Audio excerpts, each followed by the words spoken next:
इस वृक्ष में पूर्व में बंग और अमोघ तक अपनी परिधि का विस्तार किया। आदर्श कला मंच अर्चन की थाली लिए स्वर्णिम समृद्ध युग की दहलीज पर नमन हेतु प्रस्तुत है। हे देश नमन तुझको। से वापस लौटा था, धन्य था वह पूर्व, धन्य था उसका पुरुषार्थ। और आज हम आदर्श कला मंच को नमन करते हैं। भारत के राजनीतिक आकाश में एक नया नक्षत्र उदित हुआ दिया। कौन था वह नक्षत्र जिसके तेज के सामने अन्य सारे नक्षत्र मलिन हो गए? चले आदर्श कला मंच के संग इस इतिहास के उस पन्ने को पलटे जिसमें दिव्य हो रहा है आज भी वह उस नक्षत्र का पुंज। वह नक्षत्र था चंद्रगुप्त मौर्य।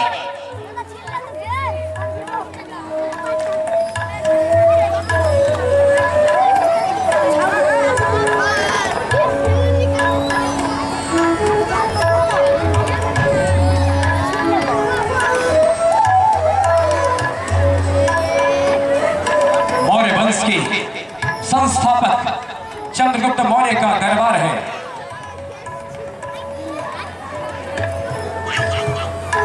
इतिहास इस बात को स्पष्ट नहीं कर पाया है कि मौर्य की जाति क्या थी, चंद्रगुप्त मौर्य का वंश क्या था। इतिहासकारों में विभेद बना है, पर हम सब इस पर एक मत है इस पर कि हिंदुस्तान का एक नया स्वरूप उसी समय से सामने आया और आज तक इतिहास उसकी गाथा को गा रहा है।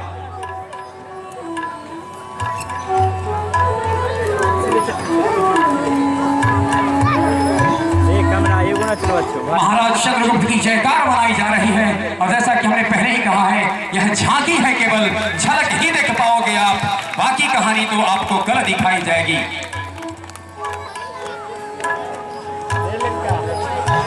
चंद्रगुप्त कलंकित किया और अगर ऐसा ना हुआ होता तो जाने हम क्या होते, परंतु जो भी होता, जो भी हुआ है उसकी झलक के साथ आदर्श कला मंच आपके समक्ष है।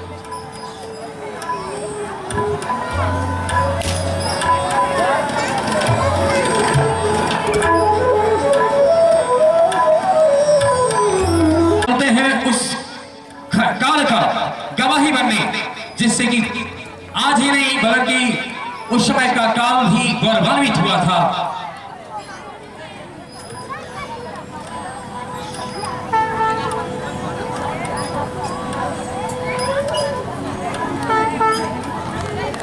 महान गुरु चाणक्य को प्रणाम करते हैं। यवनों की सेना पहुंच चुकी है मैदान में, चंद्रगुप्त मौर्य की सेना अब पहुंचने ही वाली है। यवन सेना का प्रमुख था सेल्यूकस, ये यूनानी थे।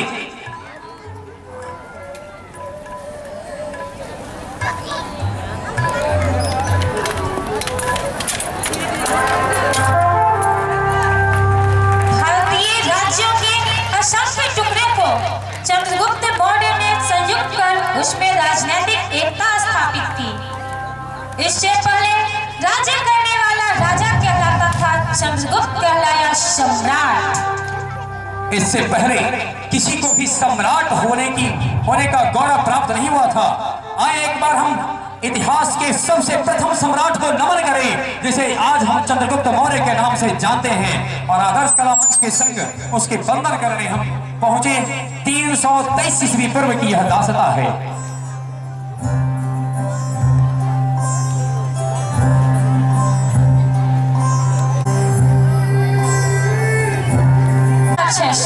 कालिदास के अभिज्ञान शकुंतला, कलहन के राज तरंगिणी और पतंजलि के महाभाष्य ने मौर्य बात ही भारत की।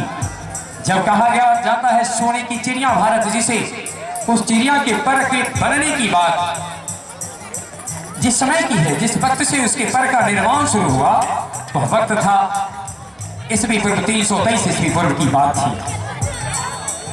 मौर्य की बात को छोड़ हम आगे बढ़ेंगे, फिर कैसे इनके हो। भारत का निर्माण ऐसे ही नहीं हुआ है, किसी ने ये कहा है और भला कौन कह सकता है दिनकर के सिवा। भारत केवल स्थान का वाचक नहीं, भारत केवल वह नहीं है जो भूखे मानचित्र पर दिखता है, भूखे मानचित्र पर अंकित जाएगा। और आप सोचोगे हम इसी पवित्र भारत भूमि में जन्म लिए हैं। अशोक अपने गुरु कर्नाटक के साथ मंत्रणा कर रहे हैं।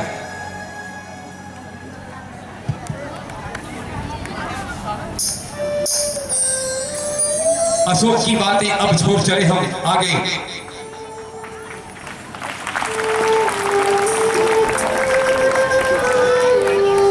और देख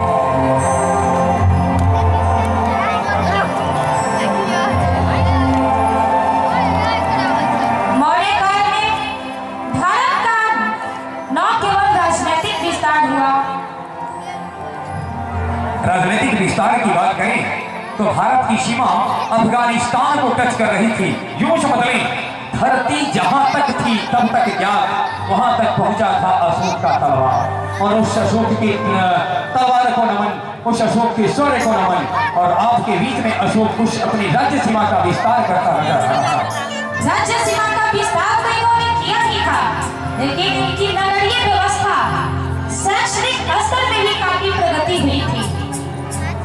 विदेशियों के साथ संबंध में भी काफी सुधार हुए थे। स्थापत्य कला, लोक कला आदि क्षेत्रों में भी काफी तरक्की हुई थी। अशोक ने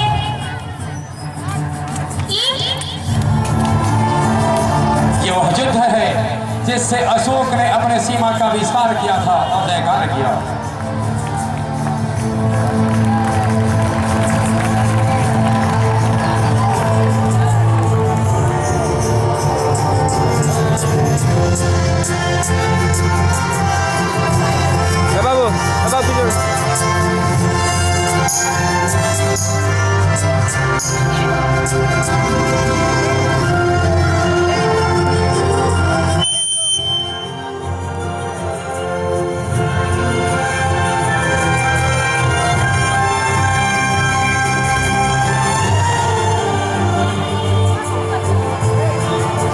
स्थापत्य कला, लोक कला आदि के क्षेत्रों में भी इन्होंने काफी प्रगति की।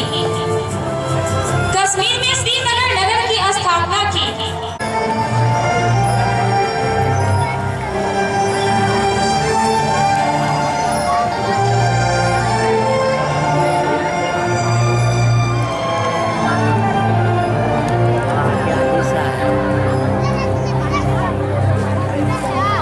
मिस्टर इंडिया, ओए मिस्टर इंडिया इधर आओ।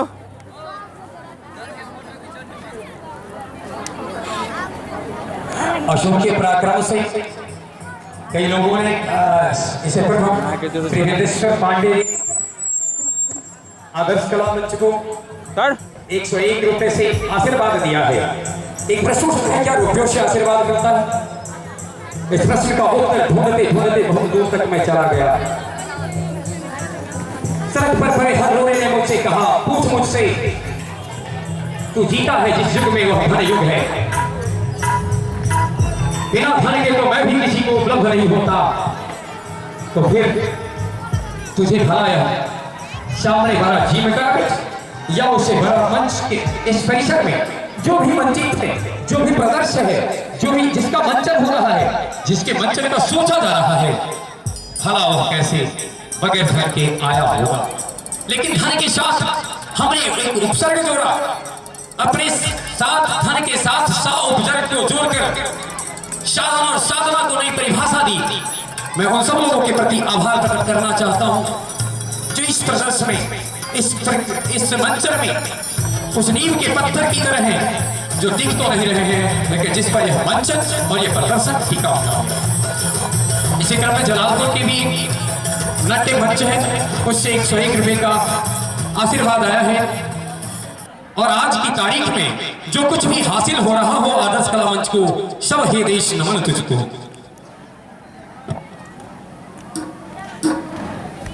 अशोक की हाँ, याद है 600 वर्ष बाद, अशोक के 600 वर्ष बाद जब भारत आए, इन्होंने जोर लेकर इस बात को कहा, सुरक्षा पाटलिपुत्र नगर मेरा। इसलिए हमने कहा था शुरू में ही कि एक बिहारी होने का गर्व है हमें, क्योंकि इस खूबसूरती पर आज की बात छोड़ चले, अब से लगभग 1500-1400 वर्ष पूर्व ही पूरा विश्व मोहित हो गया था। मौर्य काल के शक्ति संपन्न होने के साक्ष्य अशोक के शिलालेख से भी मिलते हैं। वक्त का परिवर्तन होते रहा, राजवंशों का उत्थान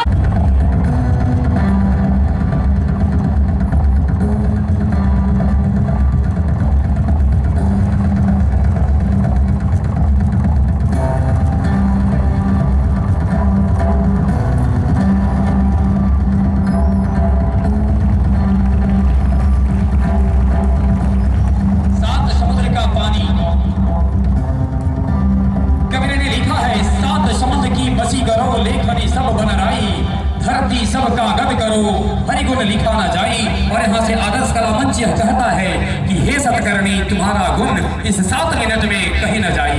7 मिनट में तो हम नहीं कर सकते, इसलिए सतकर्णी को शत शत नमन करें बस। और हम गाथा का बीजारोपण किया, उसको हम आगे बढ़ाते रहे। लेकिन आपसे अनुरोध कर रहा है आदर्श कला मंच, चले कल्पना के साथ सोचें, मनन करें कि वह कौन सा क्षण होगा, किस तरीके से उसने ऐसा किया होगा। भारत के राजनीतिक एकीकरण के उद्देश्य से समुद्रगुप्त ने आर्यावर्त के 9 राजाओं, दक्षिण पथ के 12 नरेशों को परास्त किया। मध्य भारत के समस्त जंगल के राजाओं को अपना सेवक बनाया।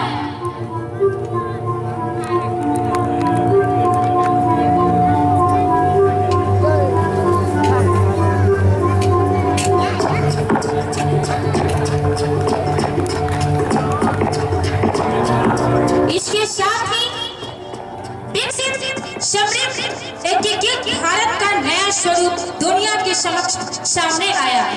विकसित एकीकृत नया स्वरूप दुनिया के सामने आया। आइए एक कसम खाएं आज, उससे कहीं सुंदर स्वरूप हम भारत को प्रदान करने की भरसक कोशिश करें। जितना हो सके हमसे उतना प्रयास करें।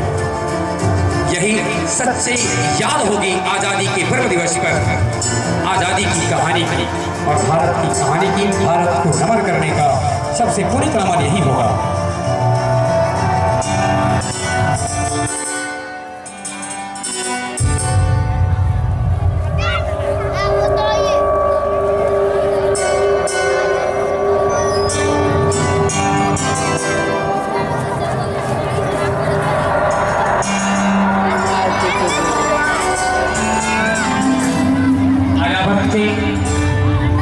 नए स्वरूप को आपने देखा। इतिहास का वह दौर स्वर्णिम था, केवल शक्ति के कारण नहीं, सभी दृष्टिकोण से भारत विकसित था। थोड़ा सा वक्त लग रहा है मुझे समुद्रगुप्त से चंद्रगुप्त विक्रमादित्य को याद करने में। इसके बाद चंद्रगुप्त विक्रमादित्य को याद करने के बाद हम याद करेंगे आचार्य नरेंद्र महाविद्यालय के श्री प्रोफेसर आफ्ताब आलम जी को।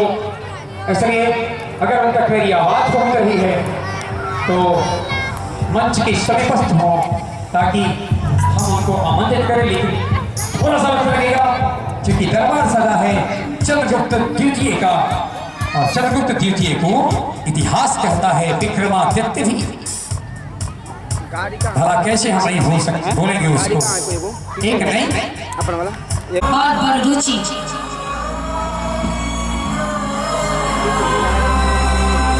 नवरत्नों को नमन। और अब हमारा 5वीं शताब्दी के अंत में गुप्त साम्राज्य कमजोर पड़ रहा था। समस्त भारत की शक्ति पर इसके कमजोर पड़ने से तो कोई विशेष आश नहीं आई। मजबूती से शासन कर रहे थे। लगभग उसी समय पश्चिमी क्षेत्र कमजोर हो रहा था। पाल वंश के शासकों में सबसे महान शासक था धर्मपाल। लगभग 32 वर्षों तक उसने शासन किया। देवपाल तंग की उम्र बढ़ाने वालों, सब पर धूल उड़ाने वालों, लाख करें पतझड़ कोशिश पर ऊपर नहीं पड़ा करता। वो ऊपर जो पड़ा नहीं है, छड़ा दुनिया भी नहीं है। उस कुंवर की, उस कज्ञा की, उस जीवन की कैसी कहानी होती है, कैसी जिंदगानी होती है। आइए एक बार हम इसे आदर्श कलाम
की बात बता रहे हैं। कोई कह रहा है कि मेरा धर्म श्रेष्ठ है, तो कोई कह रहा है मेरा धर्म श्रेष्ठ है।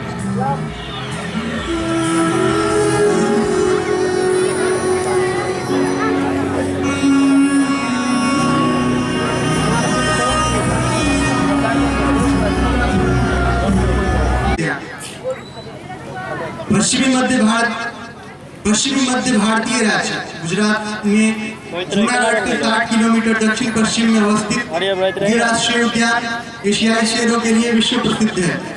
1913 में एशियाई शेरों के बचे हुए समूह को संरक्षण देने के लिए दुनिया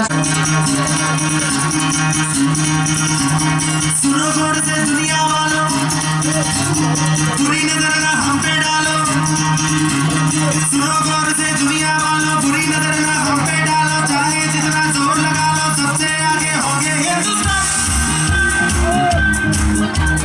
सुनो गौर से दुनिया वालों बुरी नजर ना हम पे डालो, चाहे जितना जोर लगा लो सबसे आगे होंगे हिंदुस्तान।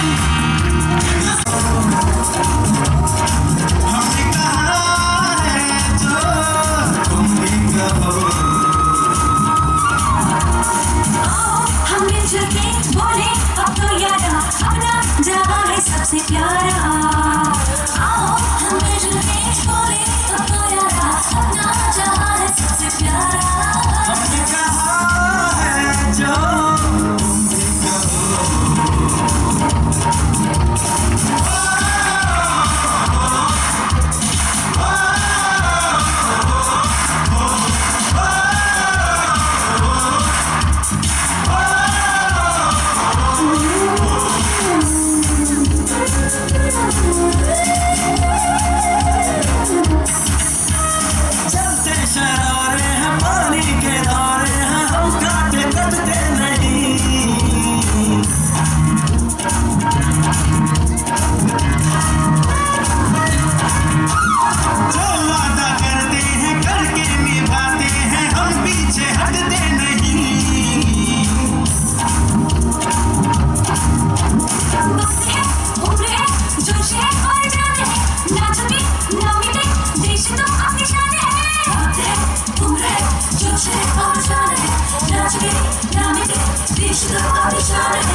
हिंदुस्तान का शौर्य जागता रहा, पराक्रम पहरा देता रहा।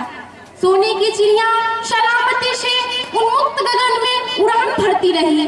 झेलम तट से सिकंदर लौटा, मगध में मुंह की कहानी पड़ी सेल्यूकस को, पर पता न चला कब हमें नींद आ गई और भारत पर आक्रमण के दौर की शुरुआत हुई। अपनी मौलिक सामर्थ्य से भारत अपने अस्तित्व को तो बचा पाने में सफल रहा, परंतु रत्नों से भरा इसका कोष खाली होता चला गया। आदर्श कला मंच काल के उस काली दौर में यादों के सहारे प्रवेश कर रहा है, जिसमें दर्ज है भारतीय इतिहास का तिमिर युग। इस युग में भी जिस लहर का परिचय भारत ने दिया, उसे आदर्श कला मंच नमन करता है। शासक कहा हर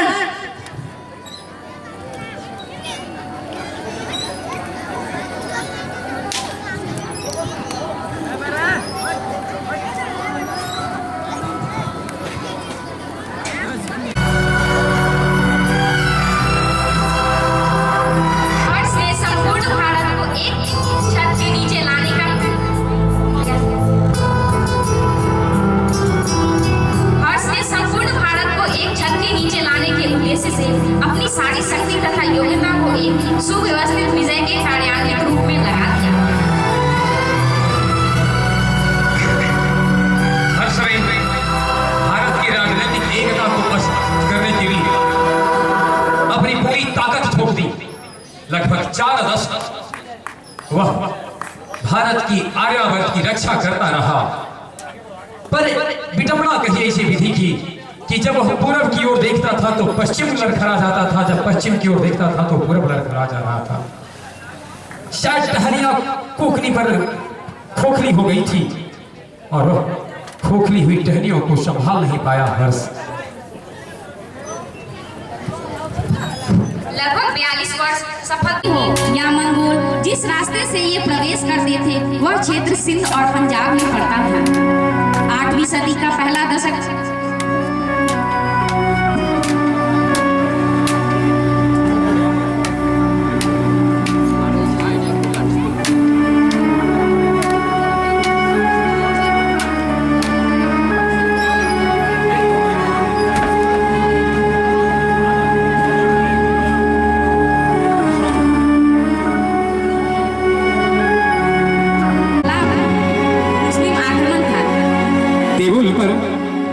आक्रमण किया।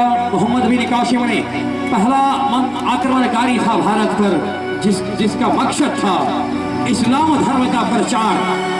7वीं सदी में इस्लाम धर्म का अस्तित्व आया और उसके बाद जिहाद के नाम पर इन्होंने जितना खून बहाया है, शायद इतना खून से धरती को कभी भी होना नहीं पड़ा था।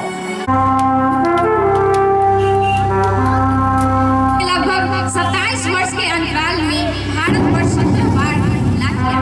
धन्य भाग्य से धन्य भारत को उसके हमलों ने जर्जर बना दिया।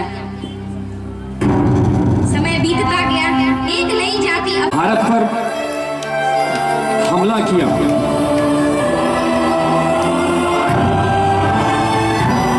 हम सब जानते हैं कि तराइन के मैदान है और गोरी के साथ उसके सामने है पृथ्वीराज चौहान की सेना।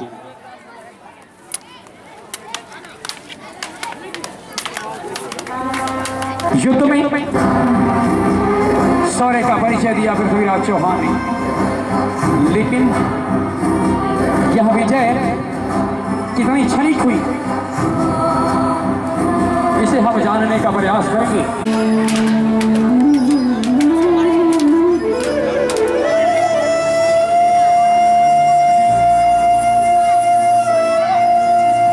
पृथ्वीराज चौहान इस प्रकार से तराइन के दूसरे युद्ध में राष्ट्र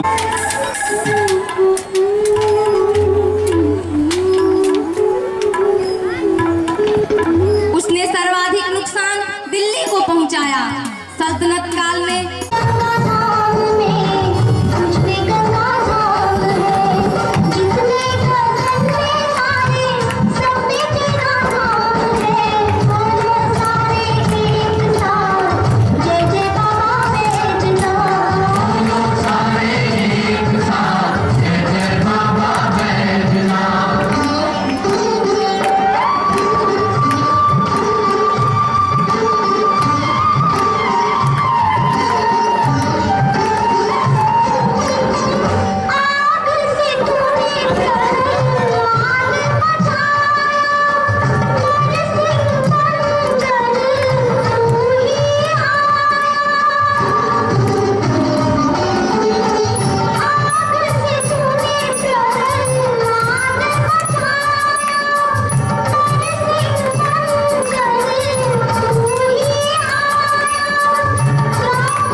इन जद्दोजहद के बीच 1526 ईस्वी भारतीय इतिहास के योजक वर्ष के रूप में सामने आया।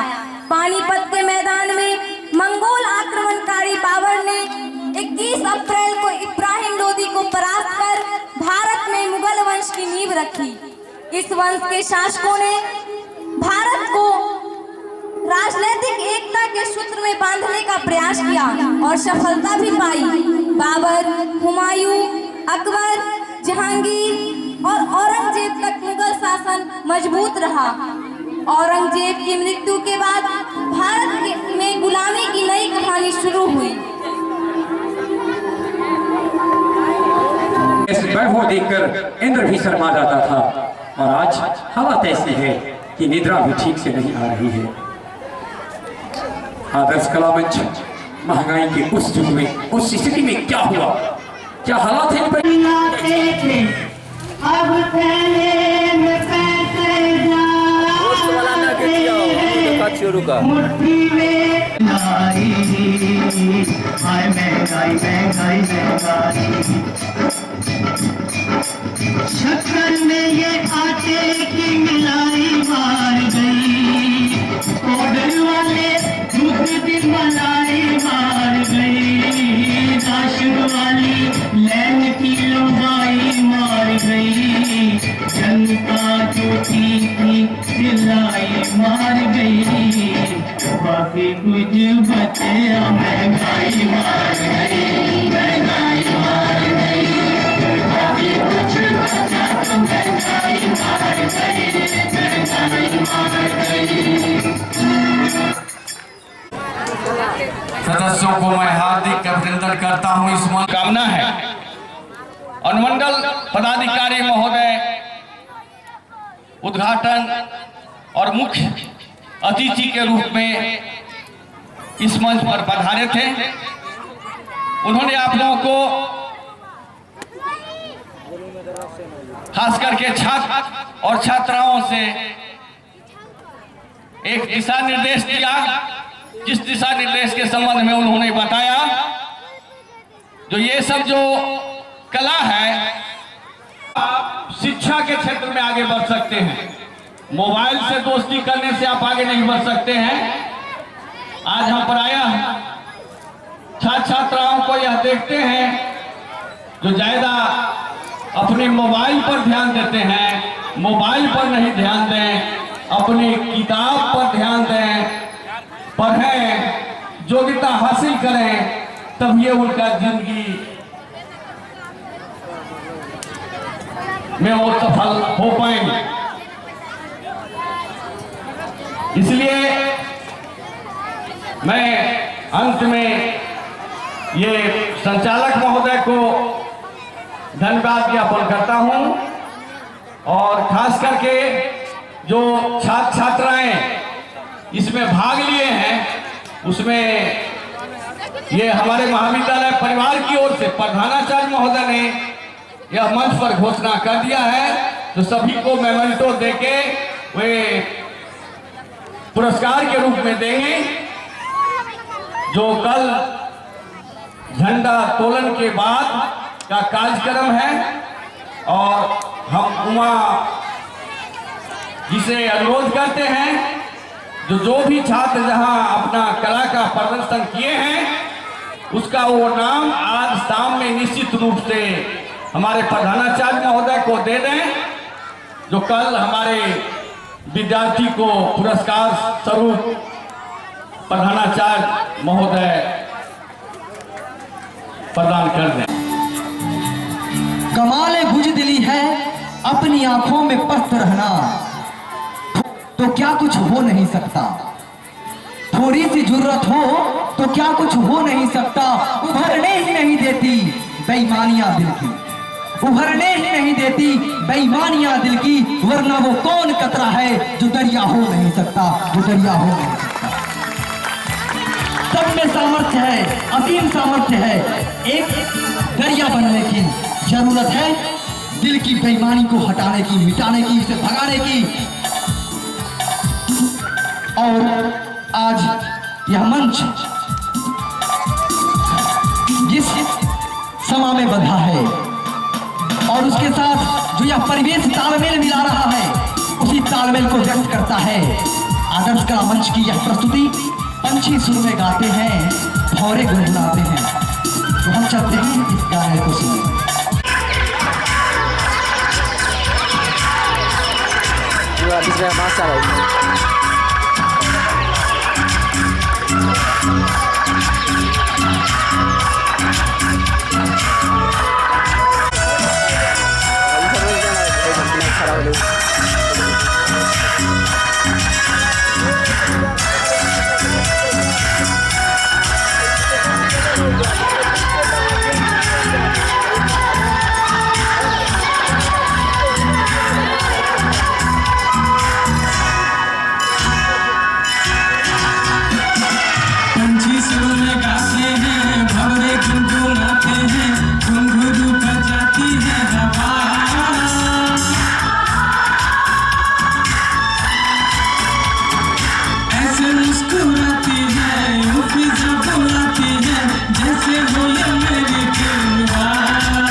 देखी हर किसी को एक दिन तो मिलाती है।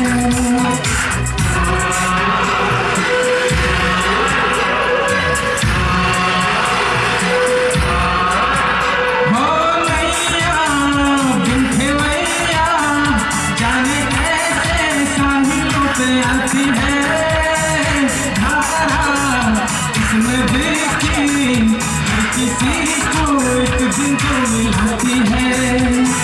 पानी जिंदगानी है सच्ची कहानी है सारे जग को है ये पता।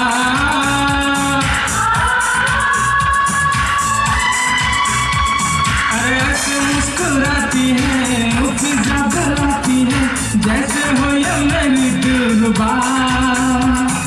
पंछी सुर में गाते हैं भवरे गुनगुनाते हैं घुंघरू बजाती है हवा।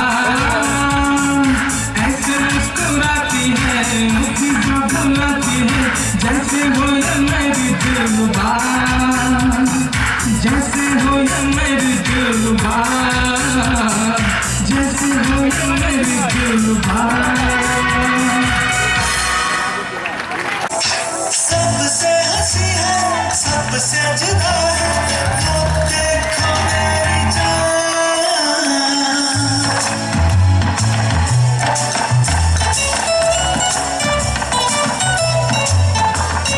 प्यार के लिए ही दुनिया बनी है प्यार का मिलाए ना।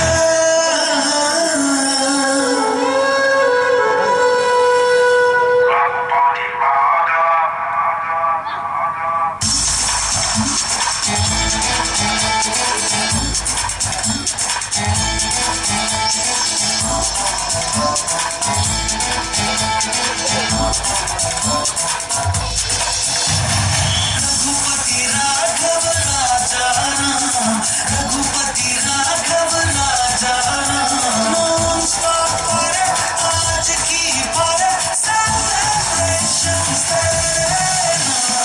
रघुपति राघव राजा राम रघुपति राघव राजा राम नॉन स्टॉप पर आज की पर सेलिब्रेशन से। रघुपति राघव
रघुपति राघव राजा राम रघुपति राघव राजा राम नॉन स्टॉप पर आज की पर सेलिब्रेशन से। रघुपति राघव राजा राम रघुपति राघव राजा राम।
रघुपति राघव राजा राम।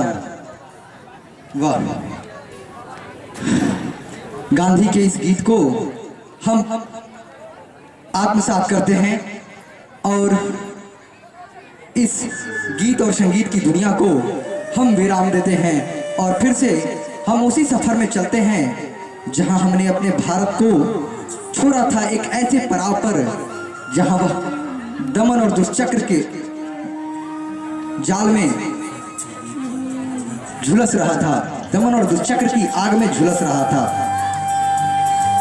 अब हम अपने उन अंग्रेजों की चाल को, जिसने अपनी कूटनीति से भारत माता की दिल को दो टुकड़े कर दिए।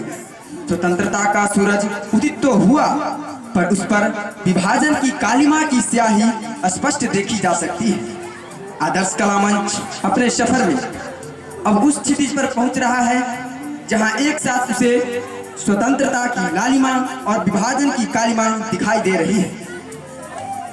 ओ बदनसीब, इस ज्वाला में आदर्श तुम्हारा जलता है। ओ बदनसीब, इस ज्वाला में आदर्श तुम्हारा जलता है। समझाएं कैसे तुम्हें कि भारतवर्ष तुम्हारा जलता है। जलते हैं हिंदू मुसलमान, भारत की आंखें जलती है। जलते हैं हिंदू मुसलमान, भारत की आंखें जलती है। आने वाली आजादी को ली दोनों आंखें जलती है। बात उन दिनों की है जब आजादी की लालिमा क्षितिज पर दिखाई देने लगी, लेकिन मुस्लिम लीग के हट तथा आंदोलन ने महान एकीकृत भारत का सपना तोड़ दिया। लेकिन कोशिश तो लगातार जारी थी। श्री राजगोपालाचारी ने 1944 में एक फॉर्मूला तैयार किया जिसमें लीग के अधिकांश बातों को मान लिया गया और इसी फॉर्मूले को लेकर महात्मा गांधी और जिन्ना की बातचीत हुई। जो लोग इतिहास को जानने वाले हैं अच्छी तरह जानते होंगे कि मिंटो ने किस नीति के तहत आजादी का पूरा मसौदा तैयार हो रहा है। कल हम स्वतंत्र होंगे, पर स्वतंत्रता की सूरज की लालिमा पर यह विभाजन की कालिमा की स्याह दिखाई दे रही है। बेबल योजना असफल, फिर कौन क्या था? आया माउंटबेटन भारत। क्या माउंटबेटन भारत को में राजनीतिक एकता कराने के उद्देश्य से आया था, या वह क्लेमेंट एटली का नहीं वरन भारत के लिए षड्यंत्र करने वाले विंस्टन चर्चिल का बस एक भेजा हुआ एक महत प्यादा था वह, जिसे केवल उतना ही करना था जितना कि विंस्टन चर्चिल चलता। एक बड़ी बात है, भारत जब आजाद हुआ था तो विंस्टन चर्चिल प्रधानमंत्री नहीं थे। भारत की आजादी के समय क्लेमेंट एटली प्रधानमंत्री थे। माउंटबेटन को जब भारत भेजा गया था तो क्लेमेंट एटली प्रधानमंत्री थे, परंतु क्या सचमुच क्लेमेंट एटली का वह था व्यक्ति? क्लेमेंट एटली का प्रतिनिधि नहीं था वह तो बस केवल एक मुखौटा था और सारा खेल खेला था विंस्टन चर्चिल ने। पहले से ही वह भारत को विभाजित कर दिया था, बात केवल भारत में आकर उस पर मुहर लगने की थी। चलते हैं हम उस दृश्य को देखने, 3 जून 1947 की उस वाक्या को याद करें जिसे देखकर, जिसे सुनकर, जिस हट को देखकर आज भी हर राष्ट्रभक्त का हृदय भाव विफल हो उठता है। काश जिन्ना ने हट न की होती और भारत के ऊपर विभाजन की लकीर न होती। कैसी थी वह रात, क्या था वह जिन्ना की बात? चले आदर्श कला मंच के संग 3 जून 1947 की घटना को याद करें।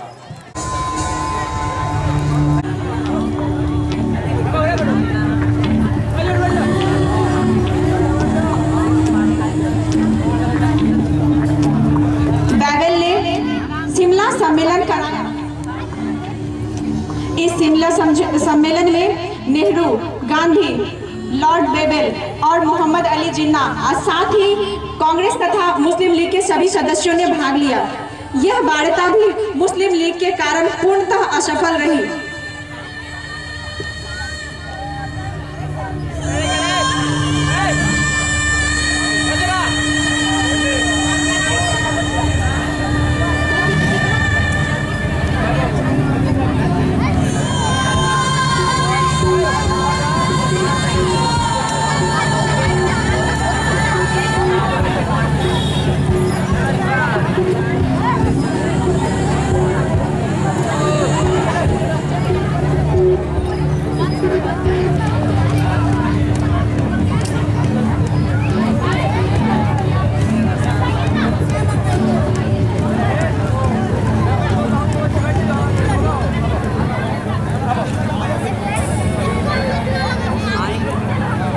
मुस्लिम लीग ने प्रत्यक्ष कार्यवाही करने की घोषणा की, और फिर क्या था, कार्यवाही के बदले हुआ क्या?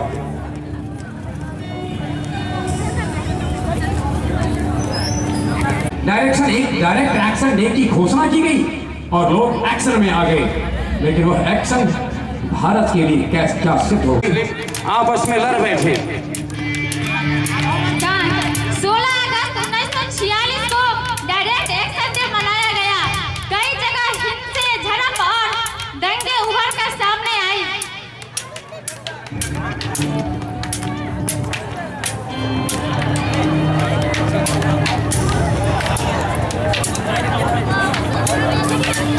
भारतीय इतिहास का यह दर्दनाक दौर, हिंसा, झड़प और मातम से भरा यह दौर,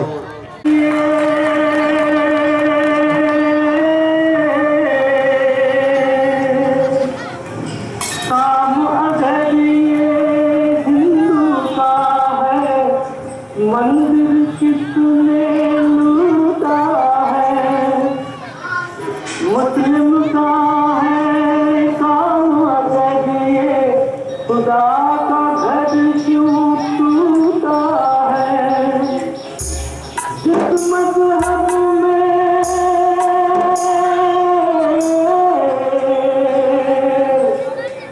जिस मजहब में जायज है ये, वो मजहब तो झूठा है, हस्न वादे प्यार वफा सब बातें हैं बातों का क्या।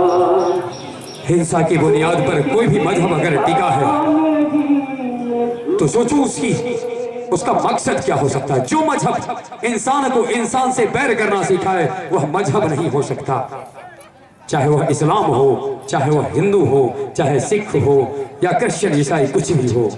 मजहब तो इंसान को इंसान बनाना सिखाता है। आदर्श कला मंच इस अवसर पर बस आपसे इंसान से हो भाई हमारा, यही पैगाम हमारा। और इसी पैगाम के साथ क्या हुआ 3 जून 1947 के बाद?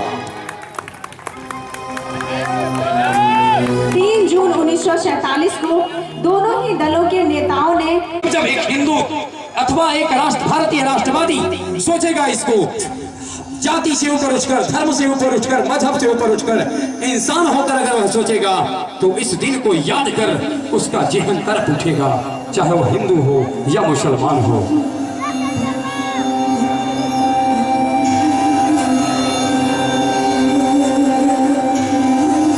3 जून 1947 को दोनों ही दलों के नेताओं ने विभाजन प्रस्ताव पर हस्ताक्षर किए।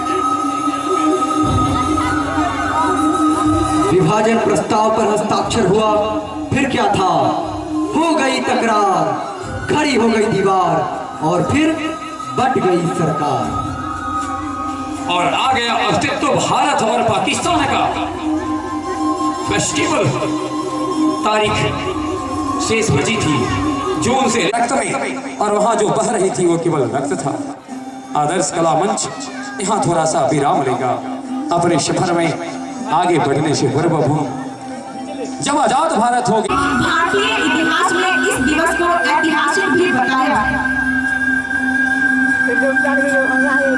नेहरू की यह वार्ता क्यों न सुने हम कल, आज तो बस के बल झलक।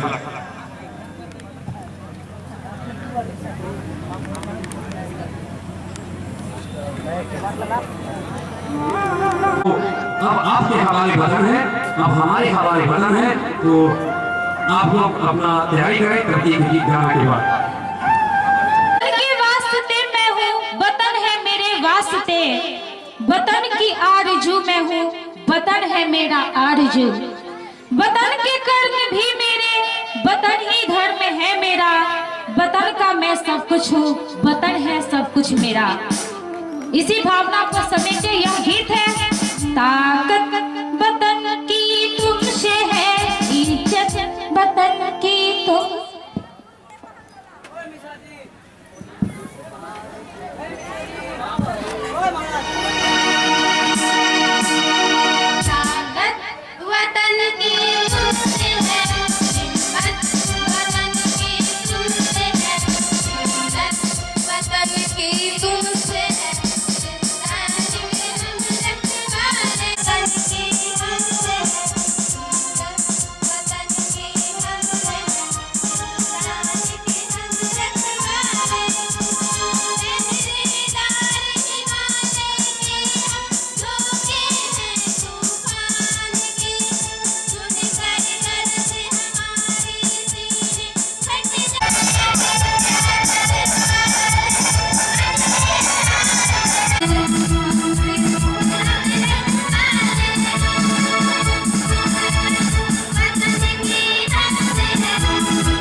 अलग बात है कि हम 14 अगस्त को है, लेकिन मत भूलना चाहिए कि ये 2015 का 14 अगस्त है। आजाद हिंदुस्तान के हम रखवाले हैं, आजाद हिंदुस्तान की अस्मिता, आजाद हिंदुस्तान का सब कुछ हमारे हवाले है और इसकी रक्षा में लगे हैं भारत के फौजी। जिस देश की सरहद की रक्षा कर रहा है, सरफरोश की तमन्ना लिए सर पर मौत का कफन बांधे भारत का सैनिक, भला उसकी सरहद को कौन छू सकता है। आदर्श कलावंत हिंदुस्तान की उस स्थिति को दिखाने के बाद आपको सीधे लिए चलेगा समृद्धा सबला नारी की ओर, और तत्पश्चात हम झलक देखेंगे